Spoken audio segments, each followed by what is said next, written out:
Hi, I'm Amy Cox and I'm the Accessibility and Inclusion Manager for the Royal Zoological Society of Scotland.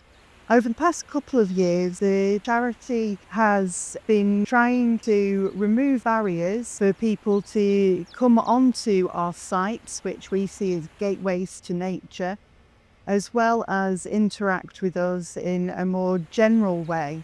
A lot of the work that we do here is based around our animals, and we have an amazing collection which we want as many people as possible to be able to connect with, which in turn will hopefully connect them with nature.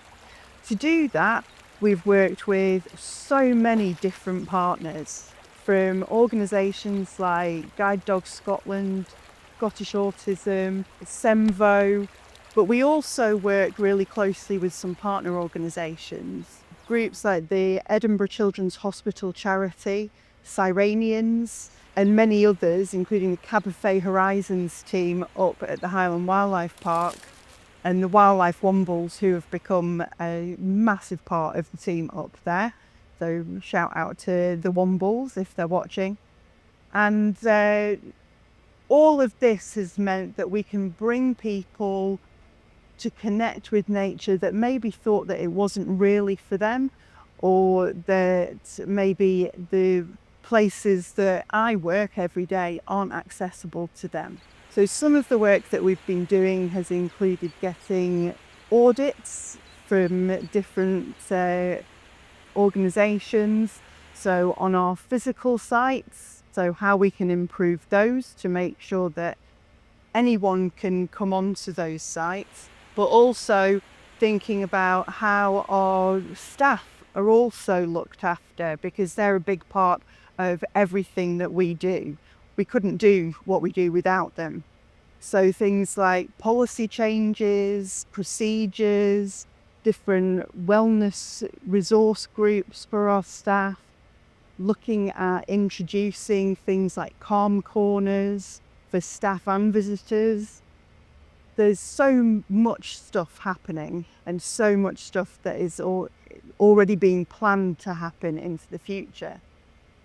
A lot of this work has been done because of working with others. And I know personally that I couldn't have done everything without the support of other people, whether they are within the Royal Zoological Society of Scotland, whether they are in the wider zoo community, or whether they're part of the Scottish Environment Link, which has been an invaluable source of support and resources. So I haven't had to reinvent the wheel.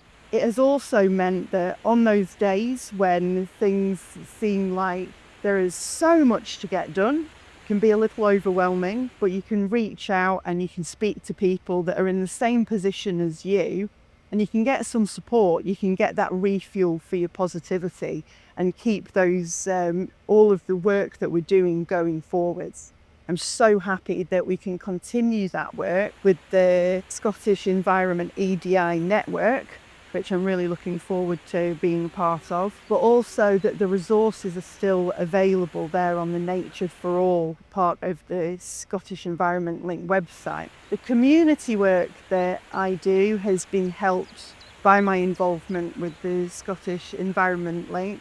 Working with organisations like SEMVO has meant that we've also been introduced to accreditation that other organisations might use. So things like the LGBT Youth Scotland Charter that we're currently working towards, as well as the Equally Safe at Work.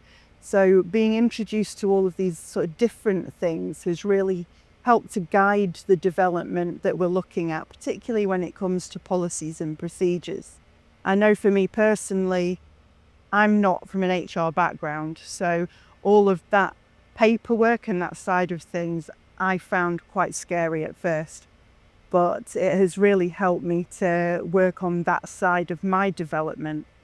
It's also opened doors to other training as well, so boosting my confidence, but also we've been able to provide training for the wider staff base and our volunteers here at the Royal Zoological Society of Scotland. And they've told me that it's boosted their confidence in being able to support our visitors when they come onto our sites.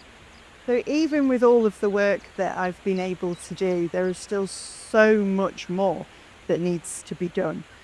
And there are still those out there who aren't yet aware of why this work is so important. Nature needs us all, now more than ever. So we want everyone to feel welcome, so they can be part of the work that will help us to make a world where nature is protected, valued, and loved.